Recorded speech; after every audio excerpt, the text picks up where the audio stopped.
Hey everyone, welcome to another episode of the Stone Genius Podcast. My name's Dro, I'm the Stone Genius. You know me, I'm often stoned, I'm always a genius unless you talk to my wife. Today we have a very special guest on the program. We're going to be talking about something that I actually talk about quite a bit on the program, probably quite a bit more than what most people are comfortable with because it seems to be a weird topic. But without further ado, I'm going to introduce author Larry Glanz. Larry, welcome to the program.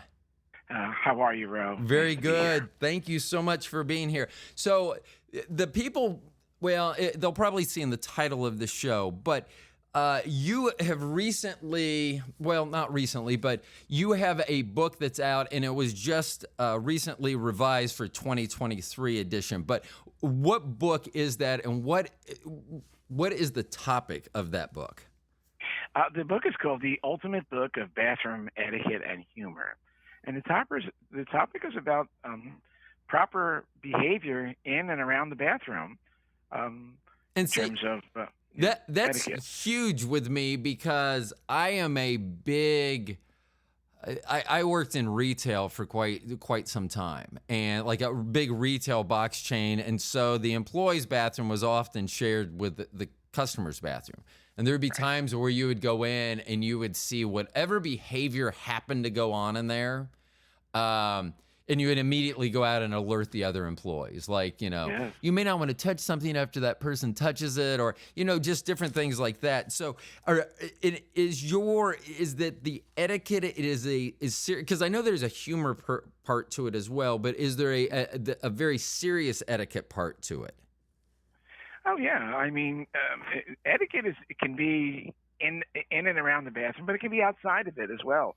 How you behave in someone else's bathroom, in your own bathroom, or even bathroom-related issues that could occur in different situations, and you're not even in the bathroom. And that I'll get into with you as we go further, It's weird that you mentioned that. One thing I always say is be prepared. So I try to think out every scenario, and I've never really thought about how I interact if I'm somewhere else at someone else's restroom. If it's out in public or something, that's one thing. But I've never really given that any thought to, how do I behave in here? I mean, I just kind of assume that I would know how to do that as a human being. But I feel like I'm wrong because you wrote a book about it. Yeah.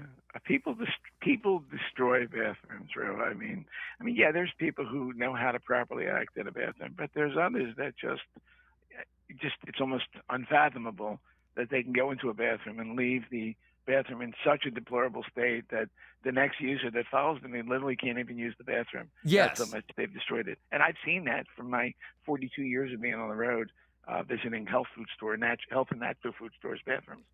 And that it is. I find that hard to believe that, and it happened recently. I went into a small shop's bathroom.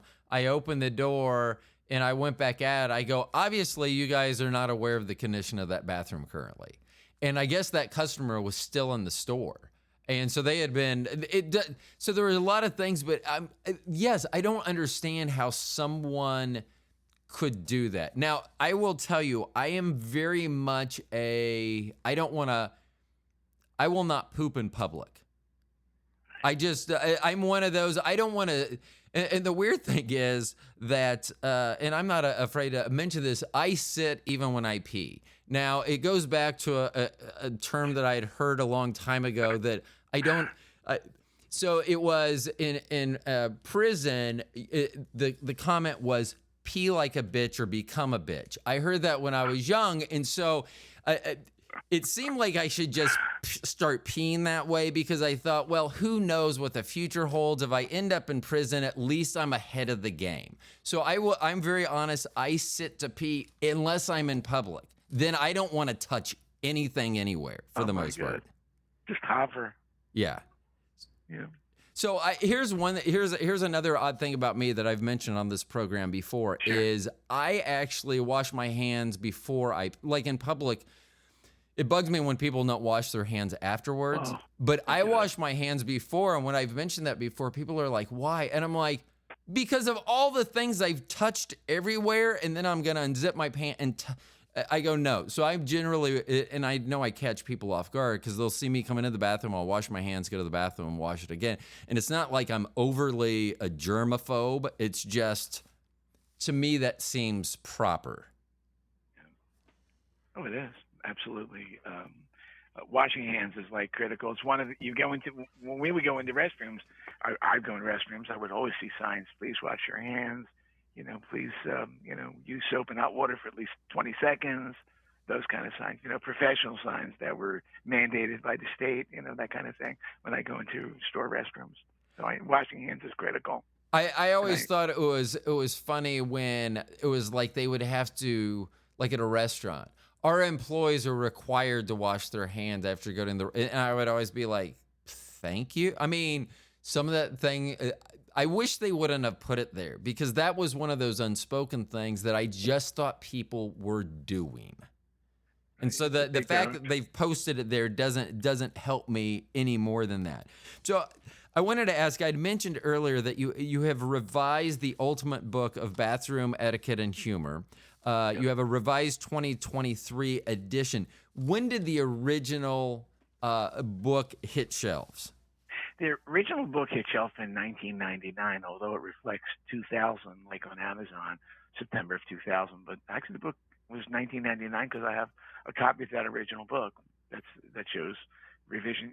The date Right. was 1999, so I know. And when you do a book, it takes a couple of years. Once you complete it, it takes a year or two till it finally, gets into its final state and available. So I probably finished my book in like maybe 97, maybe early 98 at the latest. So it was ready to go in 99. So at what point did you realize, was it once that was published that you go, oh, I think I already need to revise some things, or was it over time? What revisions were made, or did you see need to be made during that time from the initial output or the initial release to the release of the revised edition? Well, when I was done, when the book had been completed and it went out, because I rushed it out, this book out, because at the time my company was cleaning house. They were going to get sold. I had been with the company for 21 years, and they were going to cash out, sell out eventually they sold out for $600 million, and taking care of all their top people. I was their top guy at the time. And so I rushed it out because I thought, well, I need to have a backup, maybe generate some passive income while I'm out deciding what I'm going to do on my next incarnation. And I rushed it out. And when I was done, I was very, very unhappy. There were things that people really liked about the book, and there are a lot of parts I hated about the book. And I'm like, I thought one day when I have the time, I will spend that time, whether I retire or semi-retire, whatever it is, I'll get back onto it, and I really want to create something that's awesome, because I knew I know what people liked, and I knew what I needed to do to make it something that I liked, because I didn't like it when it was done, and I feel that I have it now in that incarnation now where it's at. So in the humor that's used in the book, did that have to be changed with the cancel culture and everything else? What type of humor was introduced or needed to be changed, if any, from the late 90s to the 2020s? Not really a whole lot. I mean, there were ditties, and the men and women aspect, and it was more, in terms of using the restroom, it's not like, well, he, she, it, Right. There's so many different incarnations now for gender, but it really hasn't gotten to that, thank goodness.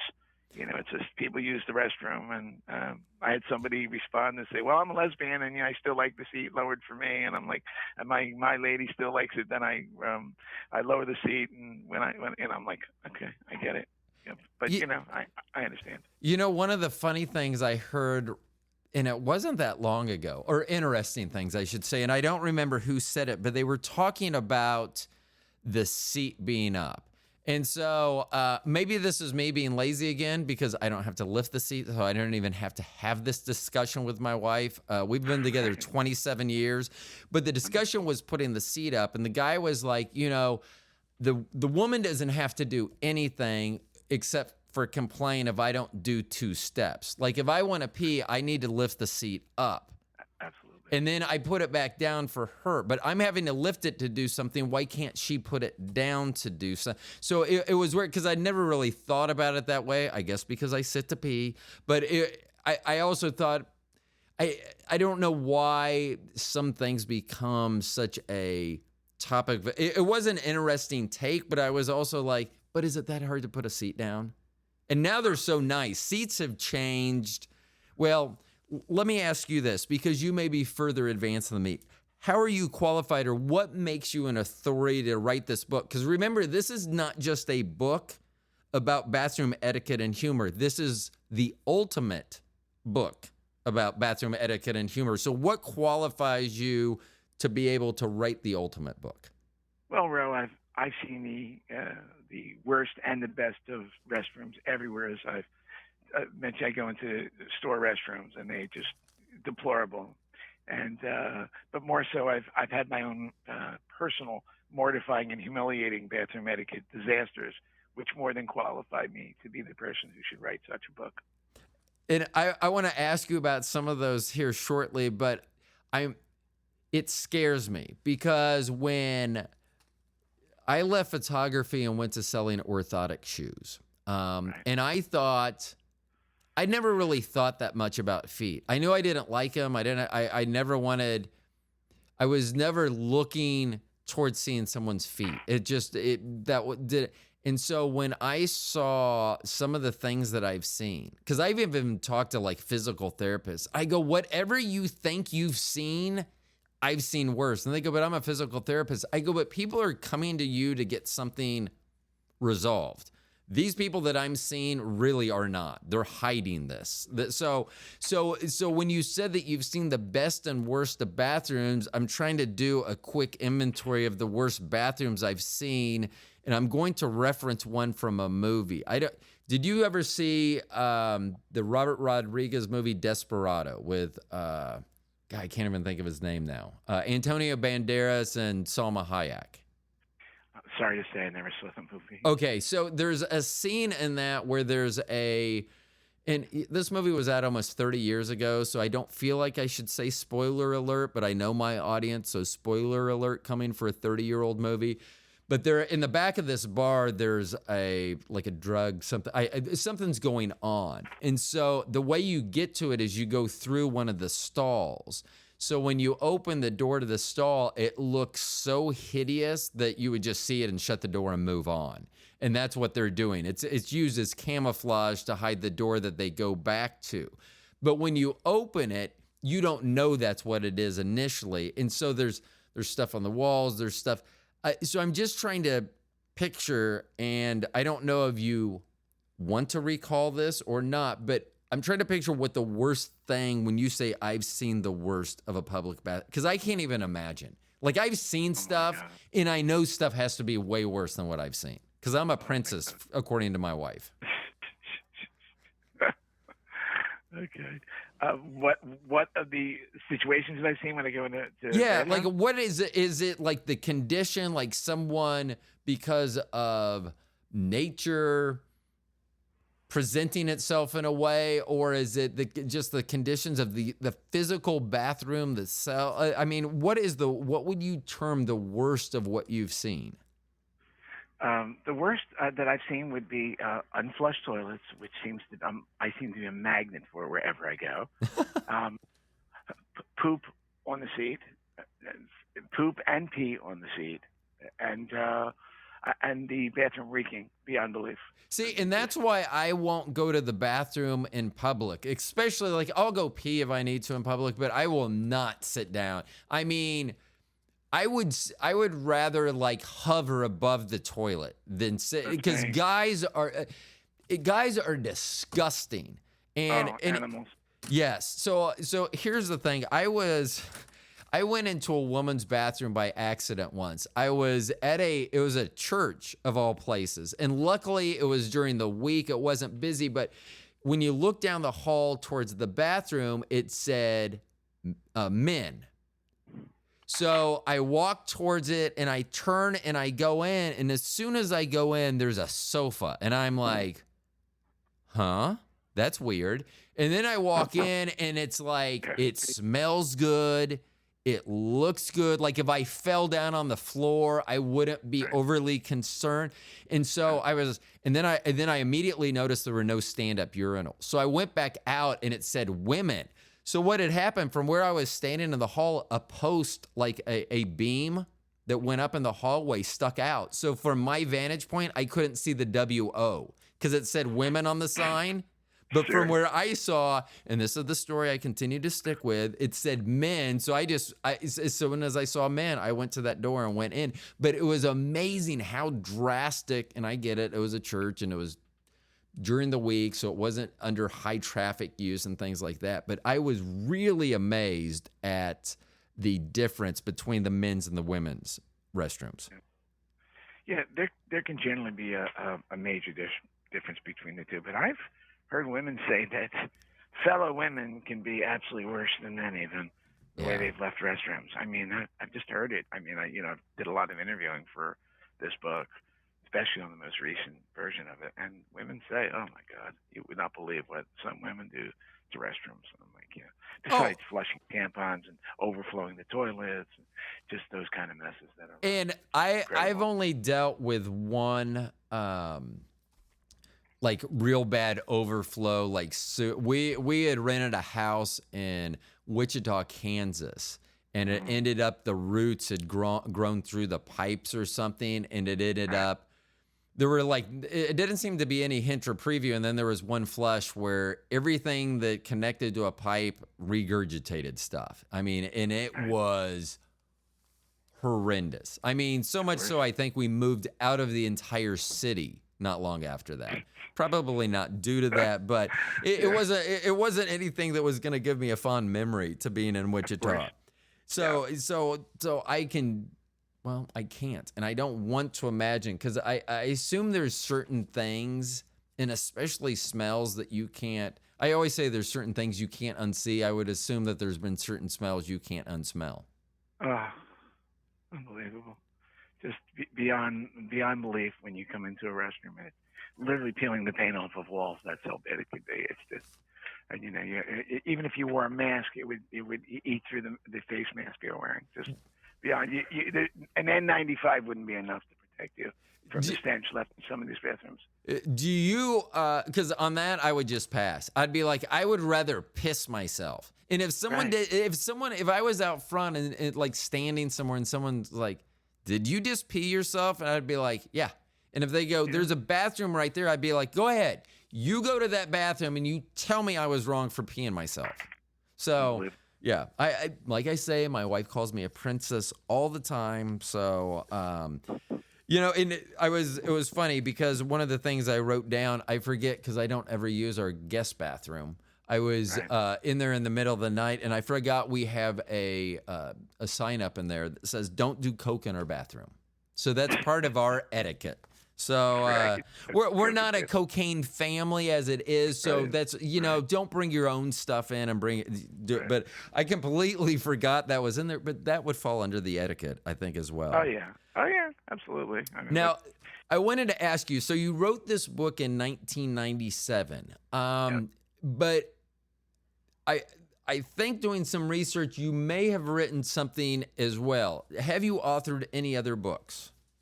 Yeah, I wrote total of three books, including this book. My first book in 1994 was a book on relationships called How to Start a Romantic Encounter. And it earned me an appearance on the Oprah Winfrey Show, which was a real thrill for me. It's now out of print.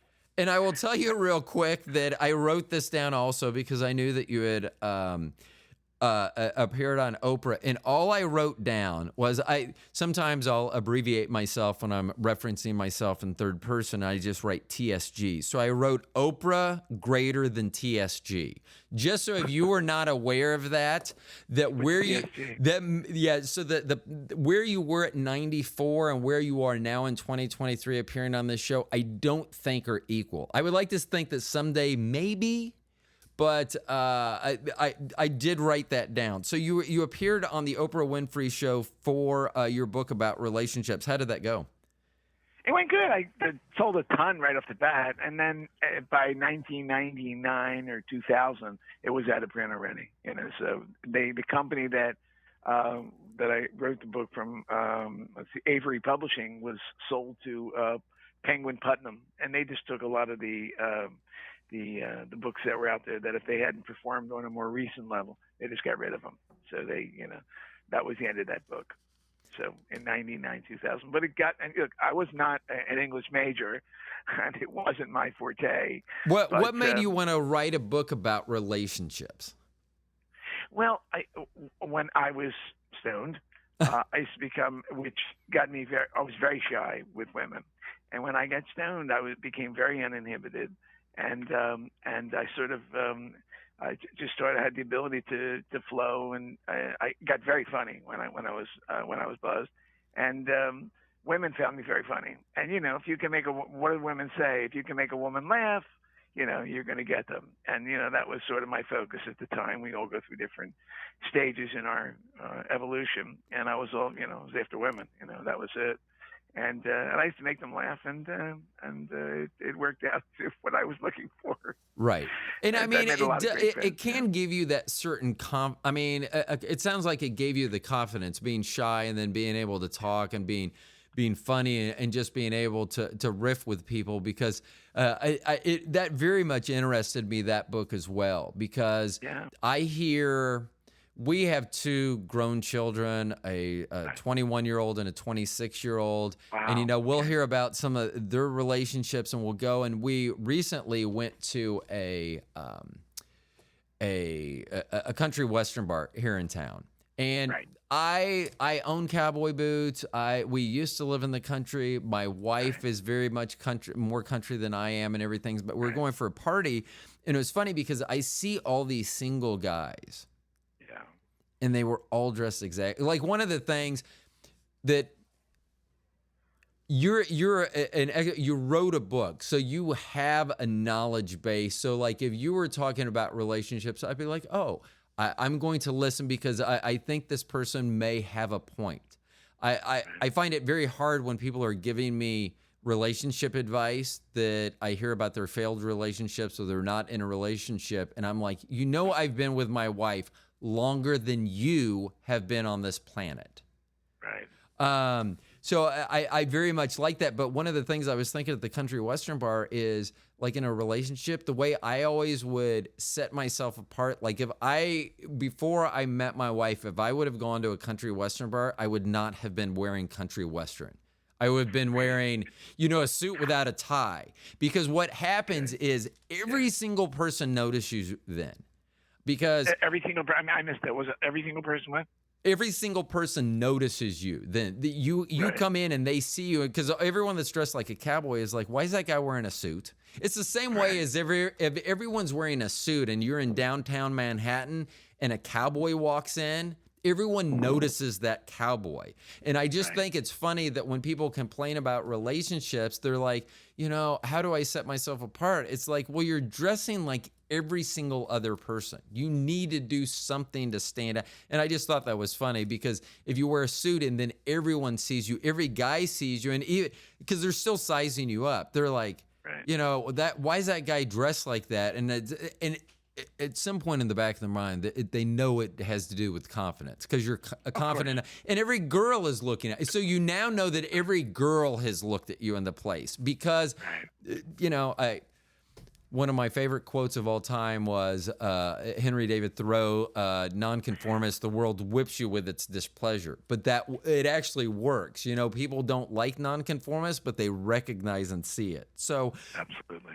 So on your book about relationships, what was the biggest, if you had just one thing to tell someone from that book in an elevator, like an elevator pitch for their relationship, what would it be from that book?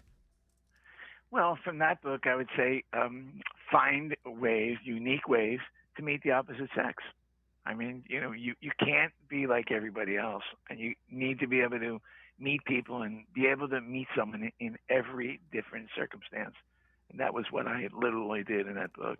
Sort of created closing techniques for when you. I'm from the sales background, so I gave closing techniques on how to close the deal or get the phone number, what have you, in any situation. So whether you meet somebody and you have 30 seconds to meet that person, 15, 20, 30 seconds to meet somebody, you need to do what's called a quick close.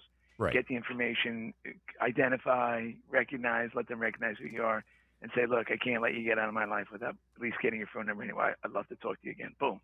And Right. then we had the extended close. You meet somebody who you met, and now you have the luxury of maybe a few minutes, 5 minutes, 10 minutes to take with that person, and spend more time to put in more valuable effort to meet to connect with that person. And so now you have when you have more time, you're not in a hurry. So that's where the extended close comes in. So you have 10, 15 minutes, or Right. To connect. And then the last one was the semi-date close, where you meet somebody in any kind of situation, whatever it is, and you turn that unusual, unique meeting into a date. You sort of end up going for a walk in the park. You go out for lunch, and now you're already done your first date. You're on your first date with just meeting somebody out of the clear blue sky. And those were the techniques I taught people in that book. I mean, how to meet somebody. Of course, I had a bunch of pickup lines, general for anywhere you're at, and then pickup lines for any situation that you're in. What was the best pickup line, or what can you think of one? What would you think would have been the best at the time pickup line? At the time, I used to use this one, and I was very successful. And the line was, "How does a guy become a member of your fan club?" And the girls go, "I don't have a fan club. I don't have a fan club." And they go, "Well, you got one now. What's your name?" And that was like, at the time, 30 years ago, it seemed to work real good. And they thought it was cute. They liked it. It wasn't corny. And they knew I definitely wanted to meet them. And Until the second person hears that, because I do like that. I think that is good. But if you've used that on someone, and for some reason, someone that you had previously used that on as an earshot, it's because one of those retail things, like when someone always says the same thing when they're checking someone out. Have a nice day. One thing I used to always say was, once we include Uncle Sam, just meaning the tax. Because a lot of times, especially people buying expensive stuff, they'll forget about the tax in there. So I would say it every time. I'd be like, well, now that we include Uncle Sam, and because it would get a little laugh at him, because I'm asking them for a lot of money, and then I'm sending them on their way. So if I can send them with a smile. It was funny because sometimes, being so smart, I often realize how dumb I sometimes view things, because I think that I am a relationship expert because my wife and I have been together for 27 years. And we met as a one-night stand. So her and I do a podcast called The Longest One Night Stand with Bobby and Ro. Our first daughter was born 9.5 months after we met. That's how that happened. But, as you're talking and I'm asking about you, it sounded like you were actually in relationships. Before I met my wife, I was, how can we make it seem nice? I was a Lothario. I was much like you, but I would just skip the date part and go, let's have sex. Because especially in the 80s, it was surprising what a percentage of, okay. I mean, I remember I've told the story. I had a Jeep. A girl goes, I would like to go for a ride in your Jeep. And I go, sounds like you want to have sex with me. And she goes, you give me a ride in your Jeep, I'll have sex with you. I was like, I mean, and that's how, and so it's funny because I always have viewed myself as someone that was good in relationships because I'm basing it off my successful relationship with my wife. But I have always said, anyone that knew me before I met Bobby would have never thought that I would be probably a decent, stable father and husband that would be around for the long term. Everyone would have bet everything they had in their life because that is not what I showed. I have said this many times on the show that the day after I met my wife, and it was technically the same day because she went home with me. after midnight. Yeah. But Right. I had said I met the woman I was going to marry, and we're still together 27 years later. I So, love it. but it's weird because as you're talking, I'm thinking I'm great in relationships. I don't listen to people that have failed relationships. No one should ask me about relationship advice, because unless they want a relationship with my wife, which I'm probably going to frown upon. So Right. they don't want to Okay. approach me, but I really only know how to have a relationship with my wife as I listen to you talk, because that's not how I operated back then. So and I like that. My like I said, my pickup lines were more immediate and to the point. And I was I'd always be afraid to go to them. I didn't want them to think that. I sort of like doing it subtly by making them laugh, and they laugh. They like you. Women always say, "I love a guy who's funny." I was always funny, especially when I was uninhibited and buzzed up a little bit. Just I literally never knew what was going to come out. Although it was very creative and funny, it was never never sexual. right. See, on Never, me, I was the long term. Then it's like always fun, and I can be funny in the short term as well. Yeah. But generally, it's confidence and not wasting. And I've always said back then it was more of a physical activity. It took less time than playing a few games of basketball, and I would sweat just as much. So. So it was quite different for me back then. Oh, here I just looked at a note to bring it back to your more current book and your revised 23 edition of the ultimate book of bathroom etiquette and humor. I noticed on the original, the cover is different on the original and the new edition, and it's drastically so. On the original that I found, it shows legs beneath like a stall, a public restroom stall. Exactly. And then it was happy toilets, as I remember, on the current edition. Right. So what made that big change on there? Is it because to me the first one was almost more like it seemed like because of that cover, it was more focused on the etiquette part of it, and then more of the humor part with the smiley, happy toilets on the second. Or was that just something out of your control? Someone else says, "Hey, here's the new cover of your book." Well, the original book had been out there, and I just, I really didn't even like the cover. I'm like, I'm sure you've done something in your life like that's why I said I really hated the book even for that cover. I got talked into it from an advertising guy, and I'm like, and I went with it, and I was just unhappy. It really wasn't a happy scene. And I spoke to a marketing person late in 2022. And she had said, "Larry, if you want to go somewhere with this book, you must change the cover." So I ended up speaking with my best buddy, who's a fellow writer, and he said, "Larry," he says, "I'll give you my book cover designer." And he's written like 9 books. So I went and I spoke with her, and then we went through like literally 25 different designs until we went with the design that we liked, and there were different color combinations of that cover. And I literally involved I did a survey of all my friends through Facebook, and about 20-30 people were involved in it, and the cover that is currently there was the one that was selected as the one that was going to be that I currently have, the one that most people liked. So that's what I was going to ask. As an artist, how much creativity do you say? Because this show is about me and talking to. So we met, and I've mentioned this on my podcast before about where I meet a lot of guests through a website called podcastguest.com.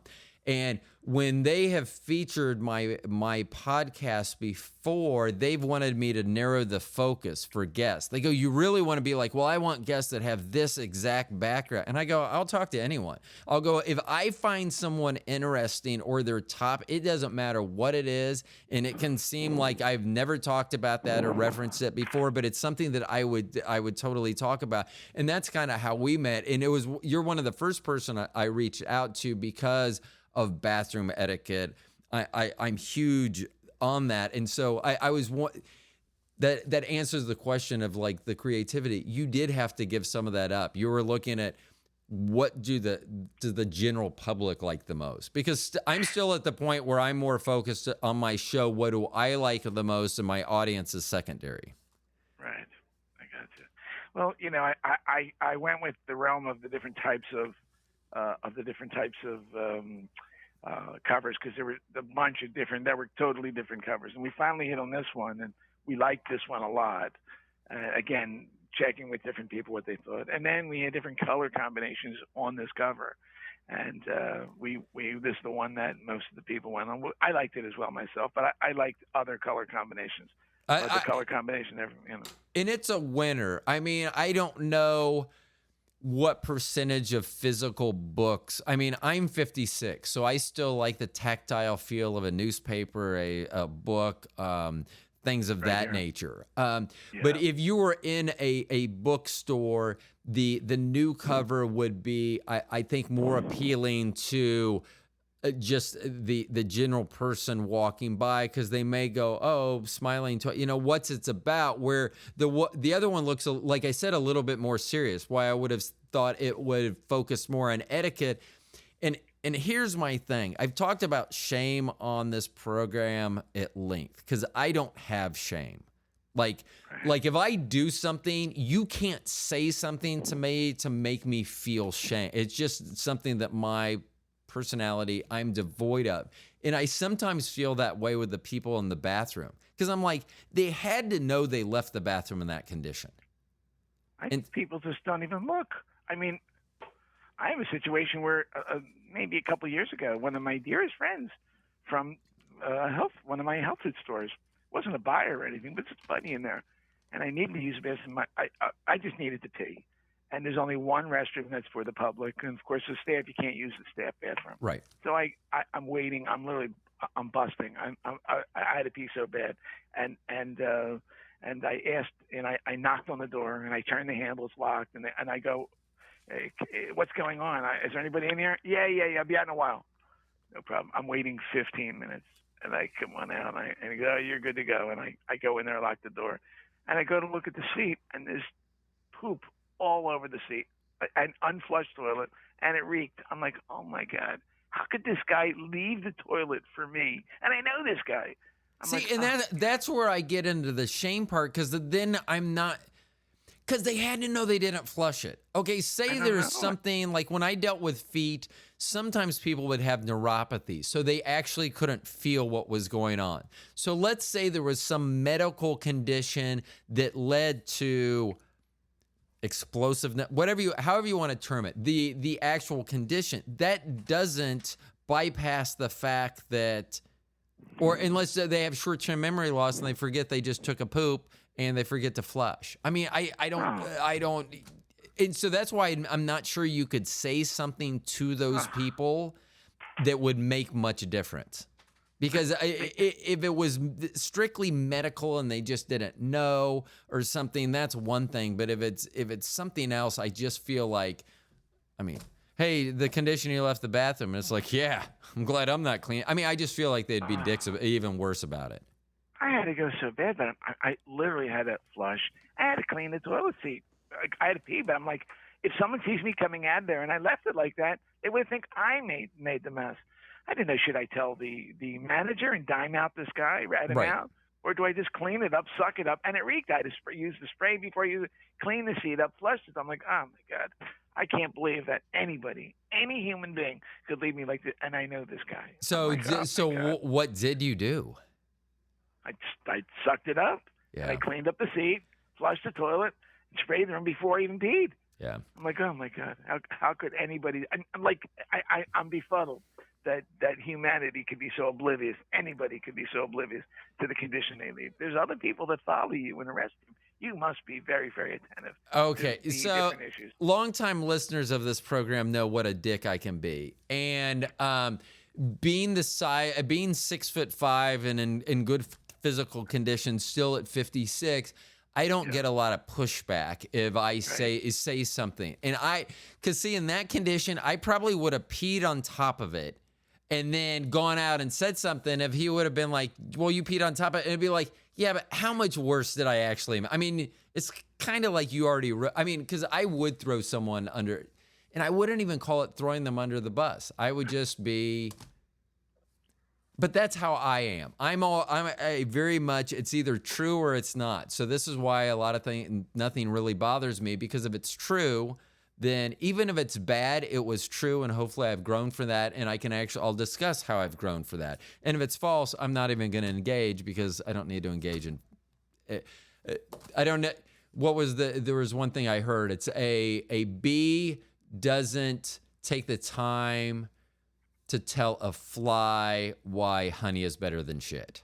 And so that's kind of how I feel. Like, I'm just not going to engage with some people about some things. Now that we're talking about bathrooms, I am a huge believer in bidets. So I first was introduced to a bidet in 2008 when I was in St. Kitts, and I immediately found out that you could buy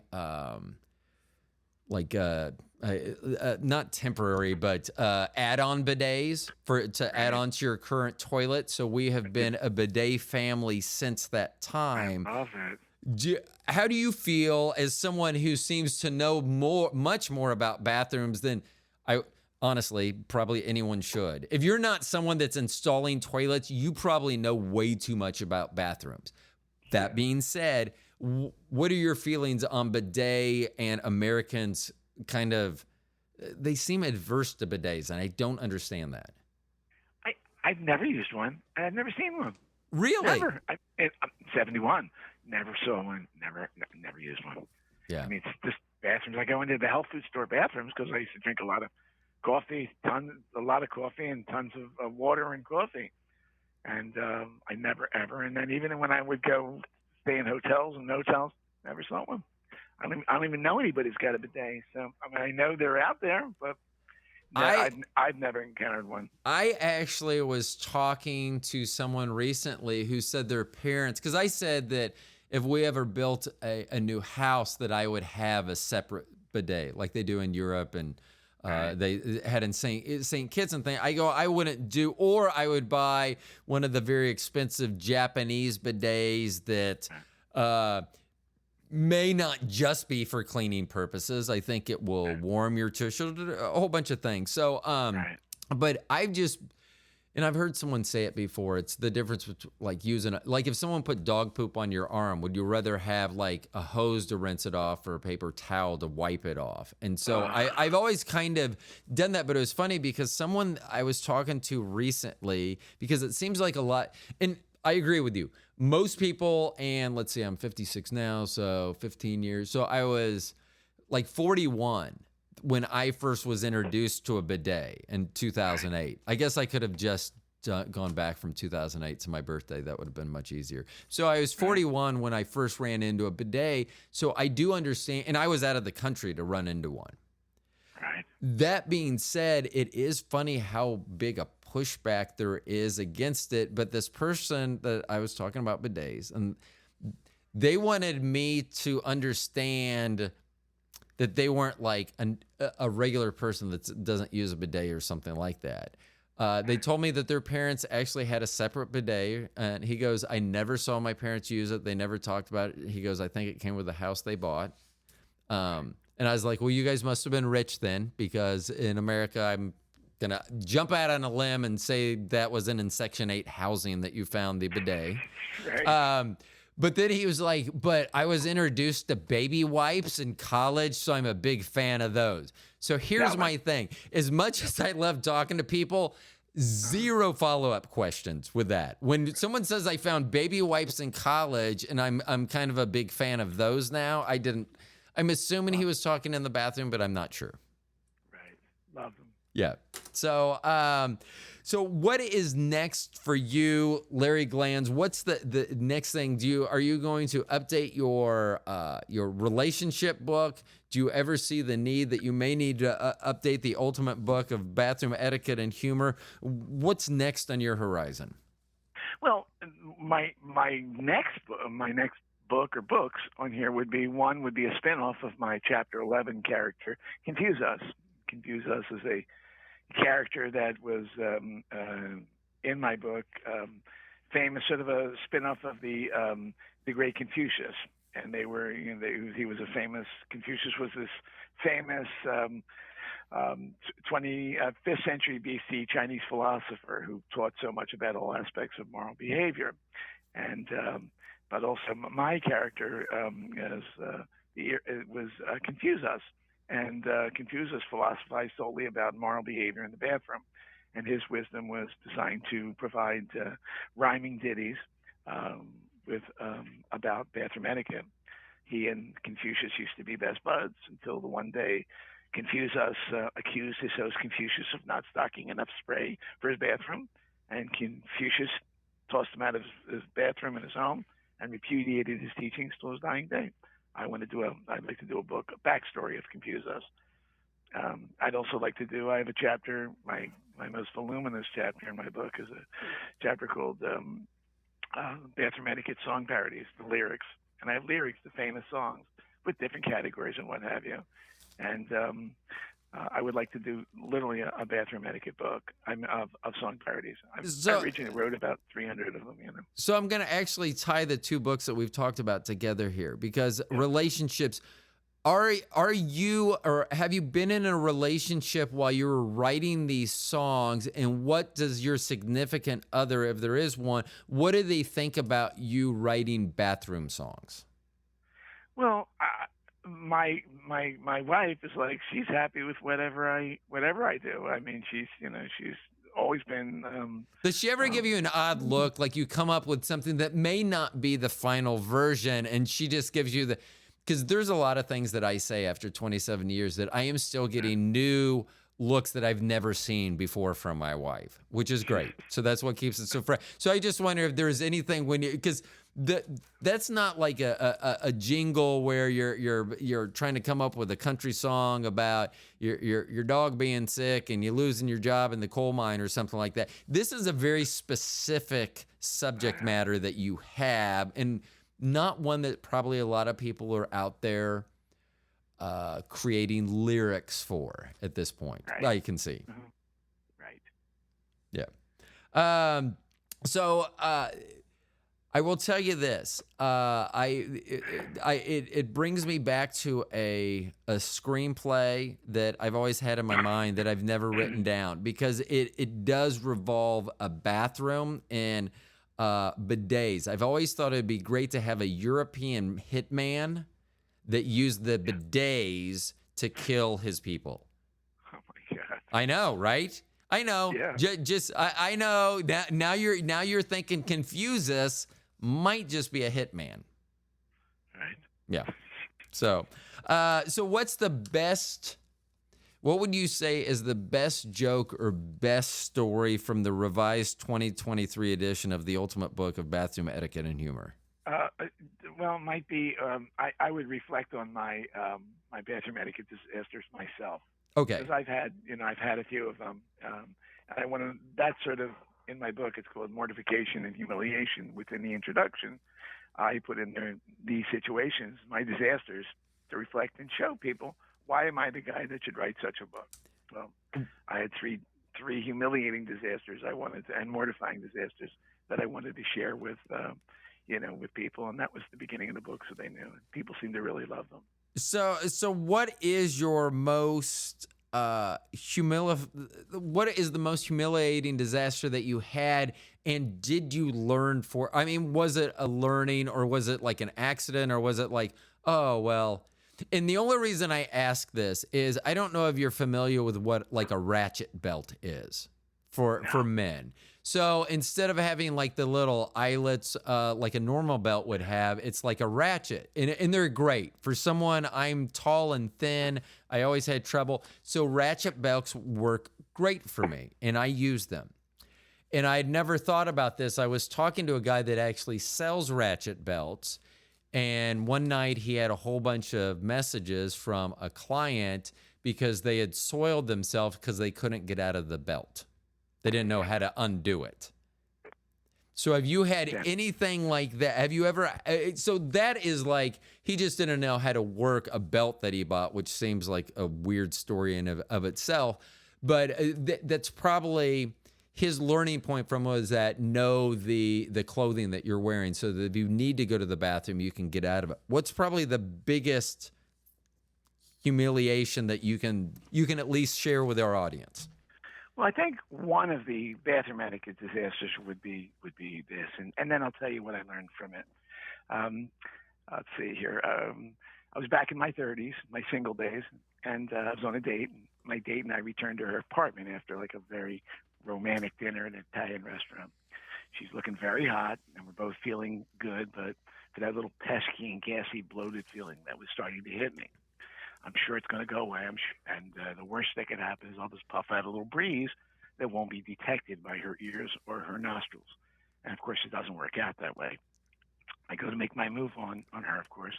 That little puff of air turns into a veritable cannon blast. I'm like inches away from her face, and I just can't come up with any way to cover it up, like skidding my shoe on the linoleum or opening the door to simulate a fart noise. I was dead in the water as my date, she recoils from me, then shoots me a look that I can still picture today. She's literally cocked her head like with the disbelief. Did you just fart in my when you're going to kiss me? It's totally humiliating.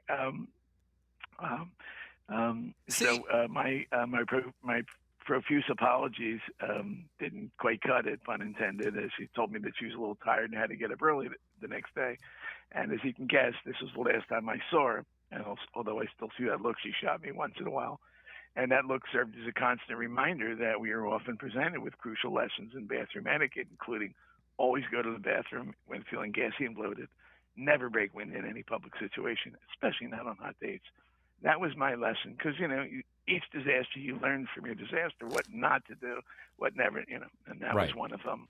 So, oh my God, I was and my wife, if she was here, because I'm using this in a past tense form, she would probably correct me. I was going to say I'm such a dick. See, if that would have happened with me, I wouldn't have even stopped kissing the girl. If she would have stopped me, the lesson I would have learned was, well, I'm not asking you out again. And I know that sounds harsh.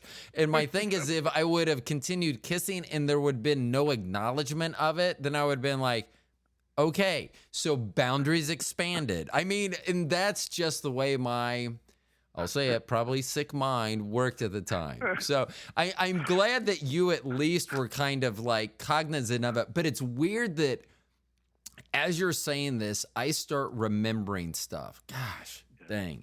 So I'm trying to think and I know that I used the joke, pee like a bitch or become a bitch in prison. And I've always said that, but I started thinking about this. So almost all my friends growing up were girls. And that was because I was a very alpha, which when you're in high school and stuff, one of the best ways to prove that you're an alpha is steal everyone's girlfriend. You would just be like, and I coached a basketball team they were actually called the Whomies, because I would be screaming at them to shoot and they would literally look at me and say, who me? And I would have to say, yes, you with the ball, shoot. So I was around a lot of girls and I started thinking about, there was a blizzard where I was at a party and I was the only guy there. It was all girls and me. And I remember that it snowed and I think I was probably a sophomore in high school.